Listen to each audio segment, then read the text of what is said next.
Oh, you're so good. You're such a good dog. You're such a good dog. Let's see when we go live, Bubba. Let's see, Bubba. Oh, monkey, hold on. Oh, here we go. Oh no, is that all right? Oh no, hello everybody. Are you having a little? Oh, sugar. Let me make this all quiet. Thank you for being here. I am Lisa Scottolini, and this is Peach. You might have met her before, but she wanted to come tonight. I am so glad you're here. Thank you so much for coming. I really appreciate it. I know you're all crazy busy this time of year.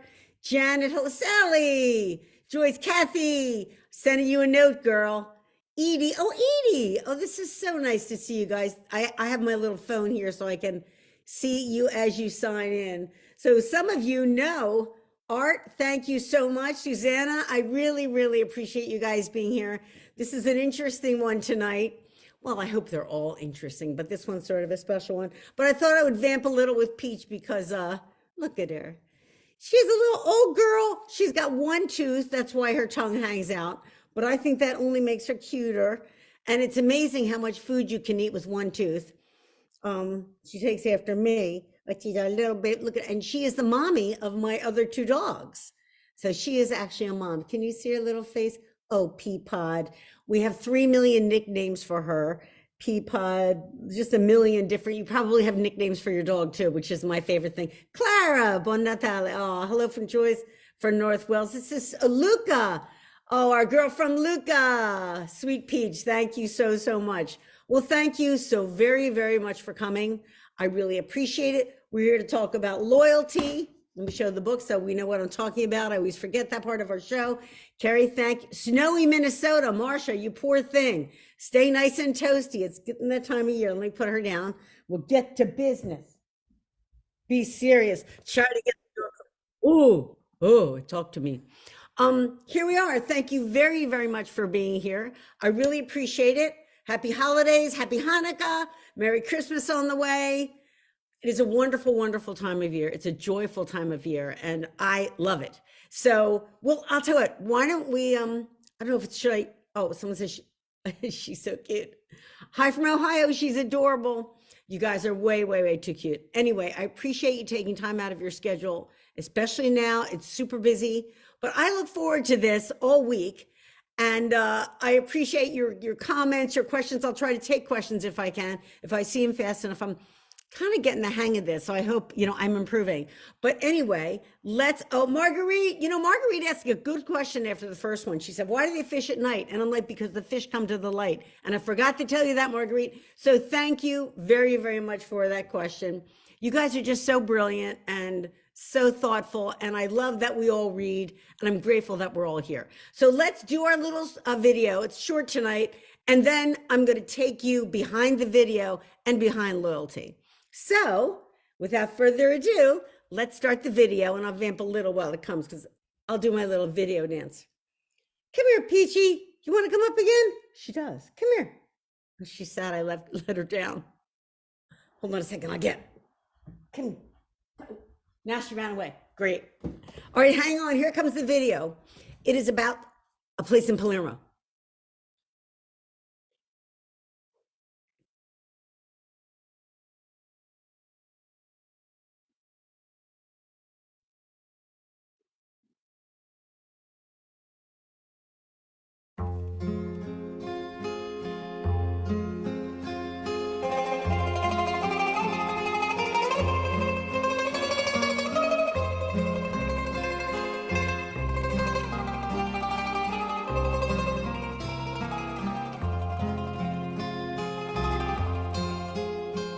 We are at the top of Monte Pellegrino for a really special reason. We are visiting the grotto of Saint Rosalia, who is the patron saint of Palermo. And she's the patron saint because she saved Palermo from the plague. And this grotto, which we didn't want to film inside because it's too disrespectful, but it is so incredible. You can see the entrance there, just phenomenal. And you drive up this huge winding mountain path to get here. They said it would be 2 hours if you walked it, and believe me, I wasn't walking it.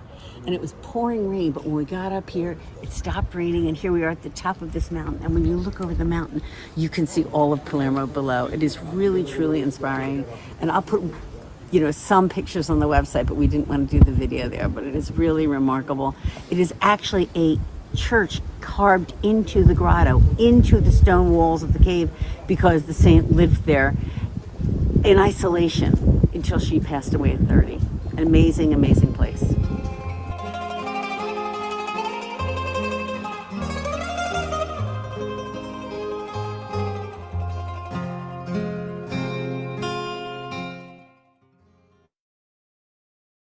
Well, that gives you a taste of what it's like. And I have some pictures here I want to show you. But I think the overarching point I want to make is that all of us love books. And so we love a good story. And the story of Saint Rosalia, which is the story, this patron saint of Palermo, is actually a pretty good story. First, let me show you a picture of her. She's always pictured this way. She actually existed. She was a daughter of a nobleman and apparently very beautiful, as the legend says it. And all these guys wanted to marry her. This is not a problem I have, but a really noble suitor wanted to marry her, but she said no, because she wanted to have a life of studying and reading and praying and serving God. And so she ran away from her house, and she ran all over, and she ended up in this cave. And just to give you an idea, here's a picture taken from the top of, see, now the cave is in a mountain.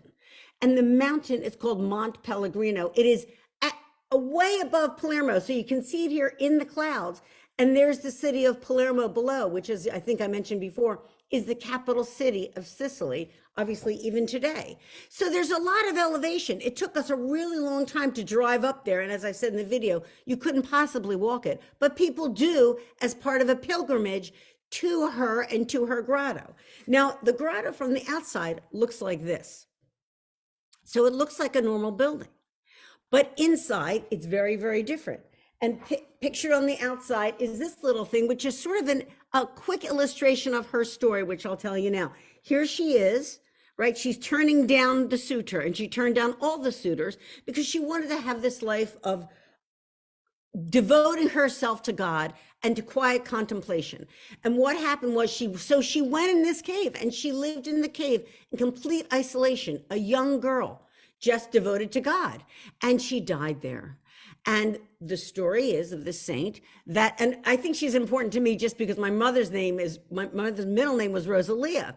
A lot of Southern Italians, like my mother, honor that saint. And so my mother always kind of loved it. So it was really so amazing to have it at the centerpiece of this novel. So here, Saint Rosalia turns down all the suitors, goes in the cave, dies there I think at age 36, young. And that at some point, people pray to her, and there's a plague. And a vision comes to an actual soap maker, a man who made soap in Palermo, who had lost his wife and was praying for his wife's, praying for his wife in heaven.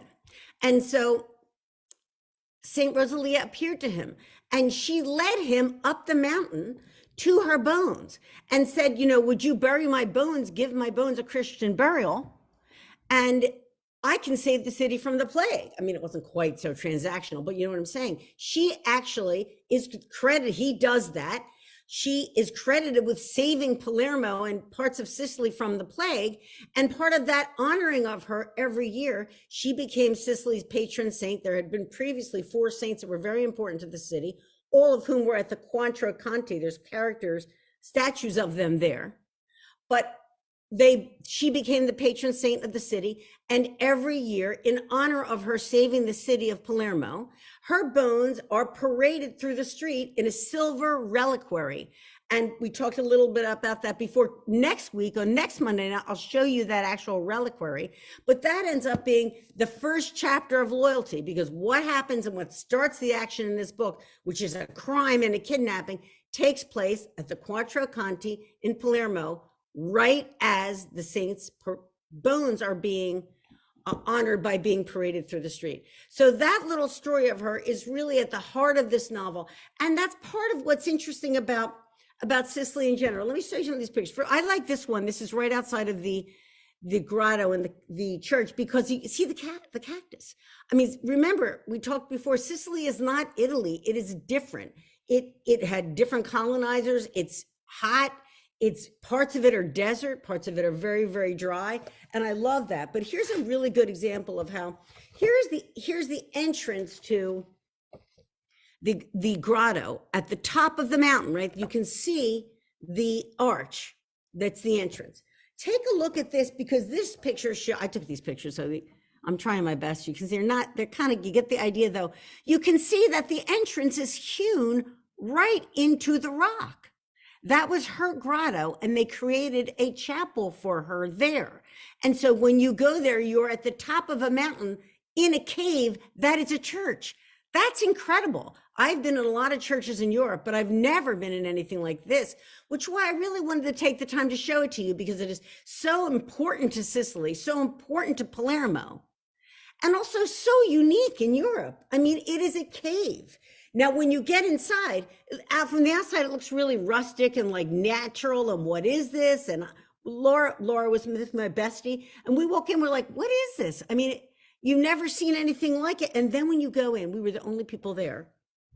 This is what it looks like inside. Can you see that? That blue color is not a filter, anything I put on it. That is the altar. And that is, there she is. And there is the altar of it. And there's this blue, which is just otherworldly. I mean, like, look at this. This is just stunning. It's just stunning. And it was such a remarkable thing. And just to feel that presence, and imagine a young girl living there in isolation, and dying there alone. It is so incredible and so remarkable. Now, let me tell you the point I want to make about this. Vis-a-vis religiosity. When you walk around at the beginning of the entrance, you see these articles, and I didn't know what they were. I had to do some research, and then I found out. Because what these are people go here, they make a pilgrimage here, or they also go there and they pray. And they pray to Saint Rosalia. They ask her for healing. They ask her for intercession. They ask her for help. They leave articles that are with respect to whatever they're asking for. And we talk about that we love stories. And I looked at these articles that they left. I want to show you a picture of them so you can see here. Here are some. A baby's outfit. What could that have been? Somebody left a baby's outfit with the other items. A bicycle helmet. 2 motorcycle helmets. What is that about?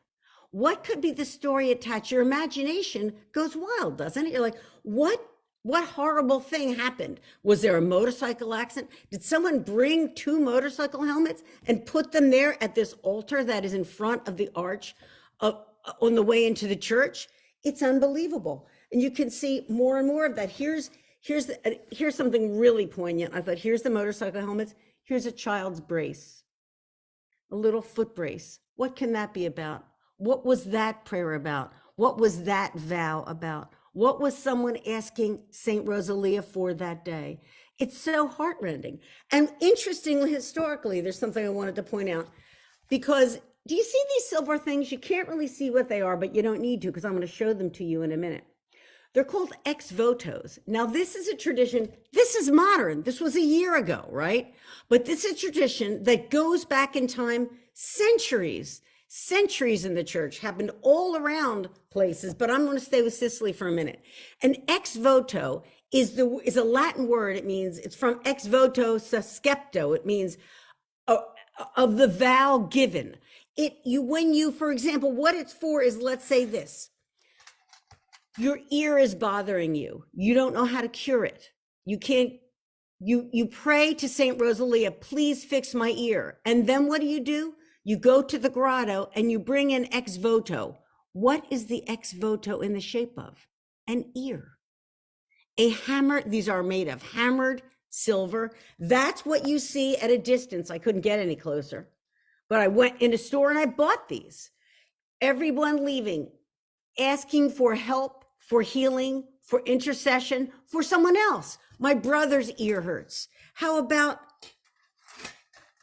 How about this ex voto? Each one of these is fascinating. So bear with me because you never get to see anything like this. Of course, I bought a million. I mean, Sicily needs healing because I took all the stuff. But I'm like, this is incredible. It is the bottom half of a face. I mean, part of me says, well, that's very primitive. But part of me says that's very powerful. You're having a jaw problem. You're having a problem with your teeth. You go and you pray and you leave this. Look at this one. A foot. Got a bunion? I had a bunion surgery. I could have used this, right? You go there, you leave this as part of your prayer. Here's a back. Here's one that represents a back. It is a hammered silver. It's this big, and it is of a back. When you have back problems, you go and you pray for help and healing, and you leave this ex voto. Here's an amazing one. I try to think which is my favorite. This is pretty close, but it's not my favorite. Look at this one. It's everything. This is the whole body, man. Like, don't play games. It's got a heart, it's got a liver, we got some intestines. Maybe you're having some tummy problems. You get there, here's your duodenum. I'm just like to say that word. I don't really know what it is, but you get the idea. You're having problems. Your body is having problems. It's part of a culture. They're not going to the doctor right away. And when you talk about historically, I mean, loyalty is historical fiction after all. What recourse did you have? We've talked in previous videos, by we, I mean me, about, how the hardship of living there, whether you're in a fishing village and you had danger. I mean, that's one of the things that I look at this, the outside of this is the, in front of the, little where the votos are left. Look at this. Remember we talked about the video in Porticello about how dangerous the sea was and how Sicily is surrounded by sea? Someone left a lifesaver. What's the story there? What kind of heartbreak is that about? Was someone lost at sea? I mean, it's just incredible. And so here's one, this one breaks my heart. A baby. What's this about? Is someone's baby sick? Or is someone praying for help conceiving? They sell this. Here's one. This was interesting too, and then I'll show you my other two. But I mean, bear with me. I thought, what can this about? Well, it's a head. And I thought, how else do you represent depression, anxiety, schizophrenia, other forms of mental illness? Something's wrong. And so you pray, Elaine, where do you get these votos? They sell them in stores, and they have since forever. You can buy them at churches, at least in history, I noticed that you could, in my research showed that you can buy them in churches, but I bought them in a store in Palermo. And it really wasn't that easy to find, but it was really, Laura and I walked around for about 3 hours trying to find them. Here's one that I think is so interesting. It's a house. What can this be about? Do you have trouble at home? I really don't think it's about construction. Although any of you have had construction in your house, it can be annoying. Maybe it's like, please finish my kitchen. No, but I mean, or it's just problem at home. My family has a problem. My house is not a happy one. Can you see that? It's actually of a small house. One more, eyes. I like this one because I have dry eye. And also you have dry eye. But this is probably my favorite one because first, I think it's beautiful. And it reminds you of the Sacred Heart. It's just so beautiful. Look at that silver. It's just stunning. And these weren't very expensive. I mean, they weren't like, it's not like heavy sterling silver. I think this was about $30. So it's not like, a huge piece of jewelry. But, when your heart is hurting, when your heart needs to be eased, to me, that's the purpose of, well, we all have whatever faith we have.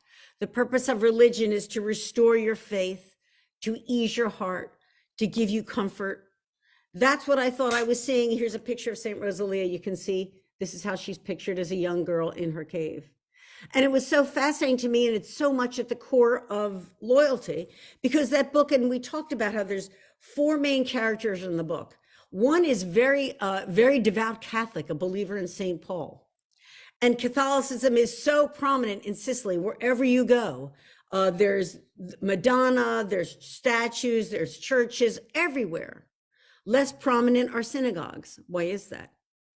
Because in the Inquisition, the Spanish Inquisition in the 1400s, that ended up spreading to Sicily, and Jews were actually expelled in their entirety from Sicily.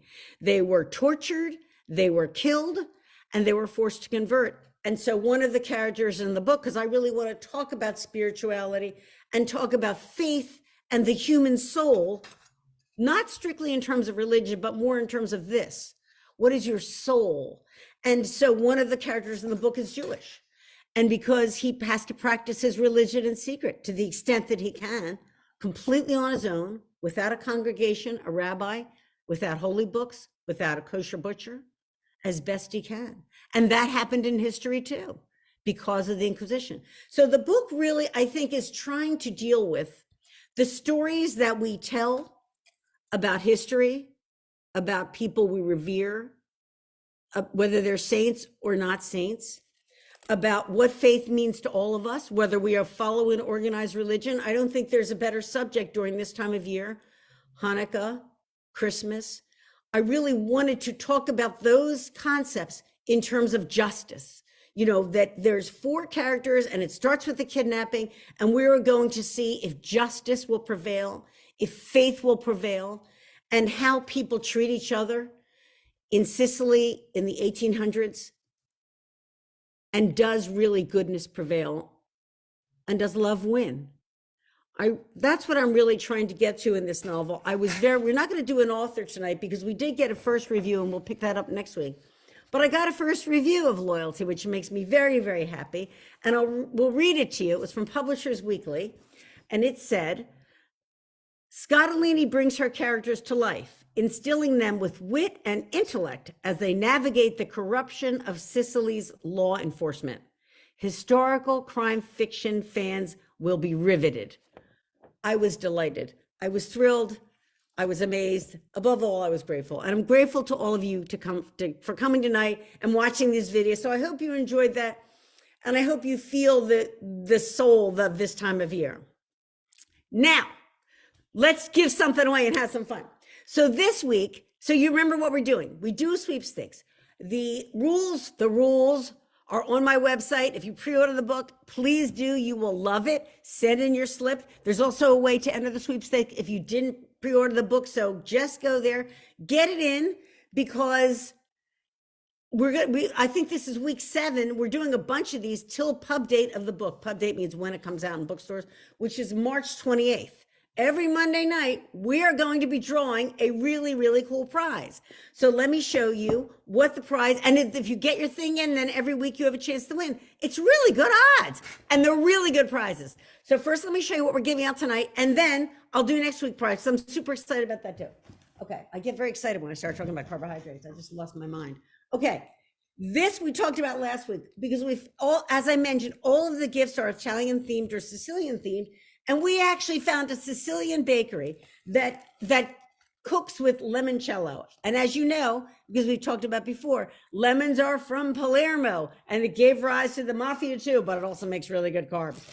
This is to die for, delicious. I have one in the freezer. I eat it constantly. This is all that's being given away this week. It's incredible. Lemon truffles, lemon biscotti, which I had the other day, lemon blondies, which I think is like a brownie, but only with limoncello. It is just delicious.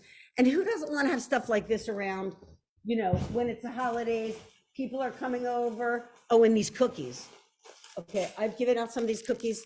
People are crazy for these cookies. Can you see it? The name of the bakery is Fabrizia. They are delicious. And we found them, Laura found them online in New Hampshire.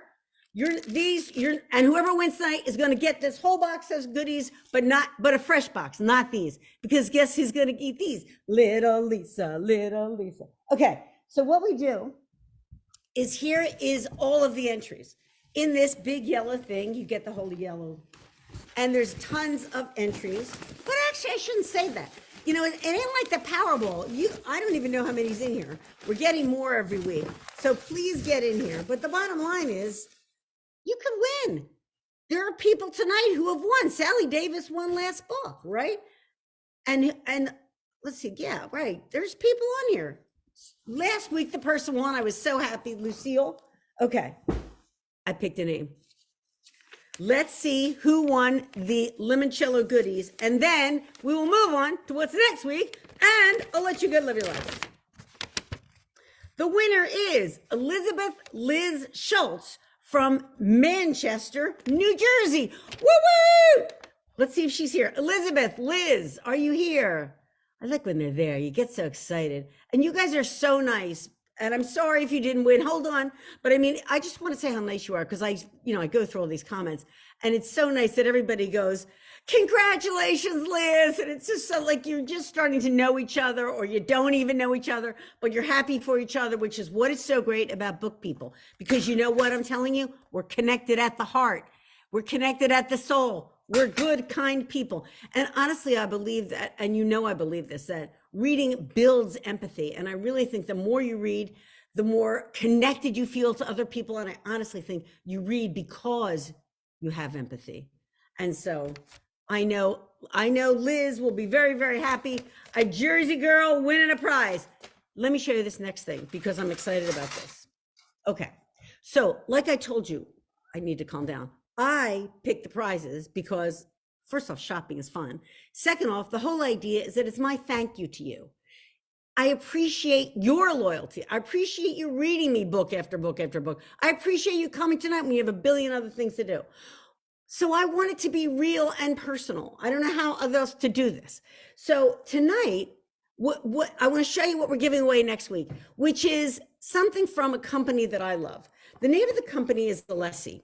It's an Italian company. They design all sorts of, I don't know why I'm so uncomfortable. I can't sit, I'm too low and too high. Sorry. This is my problem, not yours. Also, I'm sweating, great. Alessi is a really cool company. They make all kinds of really cool kitchen gadgets because, Italians are good at this design stuff. And this stuff is kind of high end, but I love it. I love it so much that I buy this stuff for myself. What we're giving away tonight is from Alessi. It is their Alessandro M corkscrew. Do you see how cute this is? Can you tell, or is it too much reflection? Let me tell you about this thing. This is the one we're giving away. I love it. I own one. Look how cute this is. And I'll tell you the story about it. This was designed, I used to know the date, but I don't, because Alessi is ahead of everybody in terms of modern Italian design and functionality. You cannot believe how easy this corkscrew is to use. I thought it was super cute, which is why I got it. It's a little man. It's Alessandro Mandini. He is the designer. He decided to make a little corkscrew like him. It's called the Alessandro corkscrew, right? And all you do is you put it on the wine and then you turn the head.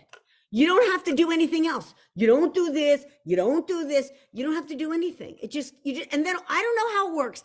And guess what? I don't need to know how it works. You just keep turning. And then before you know it, the corkscrew's off. And it's so easy. It's awesome. And plus, how cute is this? I keep it out in the kitchen because I love it. So, and what's also cute about the story is, so he's a genius, Alessandro Mandini, who made this happy little corkscrew. Why should you have something ugly in your kitchen?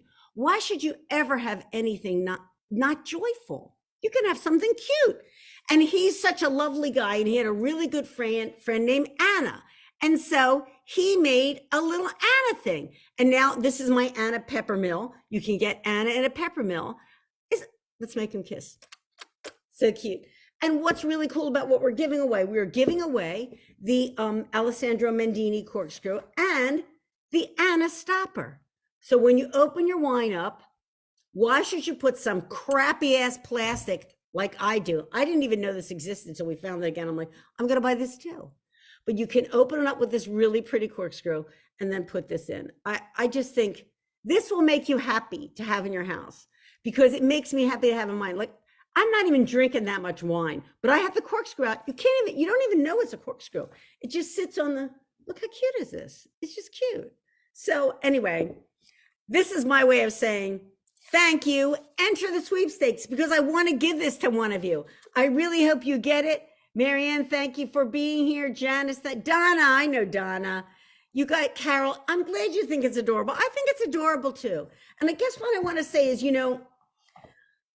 the whole spirit of loyalty, and I mean in the novel, is about celebrating life.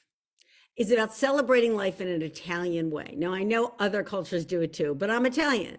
My mother's name was Mary Rosalia Lupo. So what I'm saying to you is that you can savor your life. You can enjoy the moments. You can have wonderful lemon biscotti. You can read great books. You can meet each other. You can have fun at the holidays. It doesn't always have to be stress. And you can have little corkscrews on your table that just make you smile. To me, that's what this is all about. It's really all about love. And I love you guys. I really do. And I appreciate how good you are to me, how good you are to Francesca, how good you are just to even to my dogs, to watch the dogs and say they're cute. I know how lucky I am in you, and I'm very, very grateful to you from my heart.